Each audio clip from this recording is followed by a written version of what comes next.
მიხეილ ყაველაშვილი საქართველოს რიგით მეექვსე პრეზიდენტია. ინაუგურაციის ცერემონია პარლამენტის სხდომათა დარბაზში ჩატარდა. საარჩევნო კოლეგიის წევრების მიერ არჩეულმა პრეზიდენტმა ფიცი სპეციალურად ამ დღისთვის დაბეჭდილ საინაუგურაციო კონსტიტუციაზე დადო, რომელიც პარლამენტის მუზეუმში შეინახება. ინაუგურაციას საარჩევნო კოლეგიის წევრები ადგილობრივი თვითმმართველობის, ასევე აჭარისა და აფხაზეთის უმაღლესი საბჭოს წარმომადგენლები, საქართველოს მთავრობა, კონსტიტუციური ორგანოები და საქართველოს მართლმადიდებელი ეკლესიის წევრები დაესწრნენ. ინაუგურაციას არ დასწრებიან ოპოზიციის წარმომადგენლები და ელჩები. პარლამენტში იმყოფებოდნენ მიხეილ ყაველაშვილის ოჯახის წევრებიც. ახალმა პრეზიდენტმა საკუთარ გამოსვლაში რამდენიმე ძირითად საკითხზე ისაუბრა.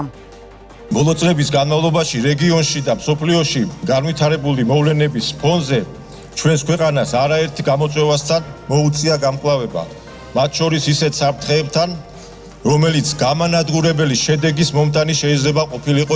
გადამწყვეტი როლი შეასრულა თავისუფლების მოყარე ქართველი ადამიანის ხასიათმა, რომელიც არ ეგუება ჩაგვრას, უსამართლობას, უპატივცემულობას და ამპარტავნულ დამოკიდებულებას, რომელიც მოითხოვს პატივის წინ ჩვენ ტრადიციებს, ღირებულებებს, ეროვნულ იდენტობას, ოჯახის სიწმინდეს, სარწმუნოებას და თანასწორად მოეპყრან ჩვენ სამშობლოს.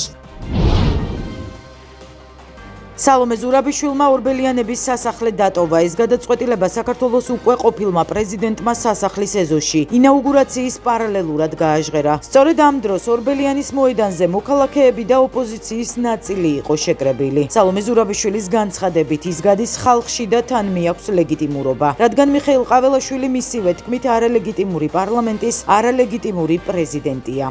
ერთგულება არაფრით არ შეიცვლება. მე ვიქნები სასახლეში, თუ ვიქნები სასახლის გარეთ. მე აქედან გამოვალ, თქვენთან გამოვალ და თქვენთან ერთად ვიქნები. ქვეყანა შესული არის, შეიყვანეს ტოტალურ კრიზისში. დაიწყო ეს არჩევნების გაყალბებით, ტოტალურ გაყალბებით, რამაც გამოიწვია ის შედეგები, რაც ჯერ დღეს გვაქვს სახეზე.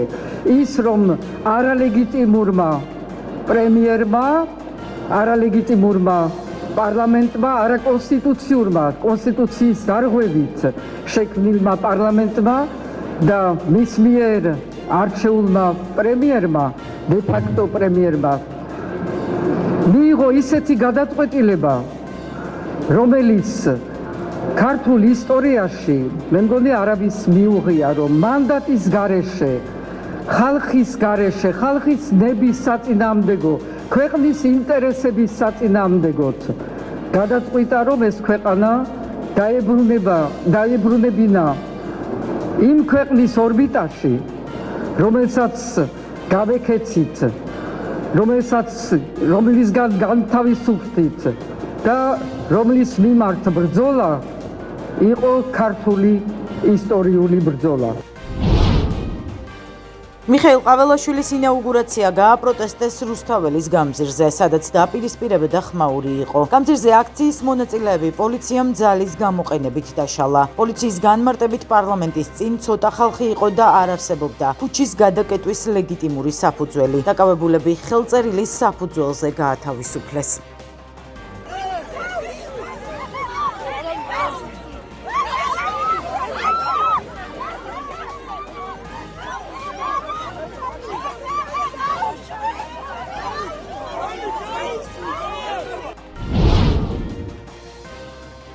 რაც შეეხება უწყვეტ პროტესტს თბილისსა და რეგიონებში, თვეზე მეტია გრძელდება. რუსთაველის გამზირზე საპროტესტო აქცია უცვლელი მოთხოვნებით მიმდინარეობს. ჩატარდეს ხელახალი არჩევნები და გათავისუფლდნენ დაკავებული მოქალაქეები. თავდაპირველად პროტესტი ირაკლი კობახიძის 28 ნოემბერს გაჟღერებულ განცხადებას მოჰყვა.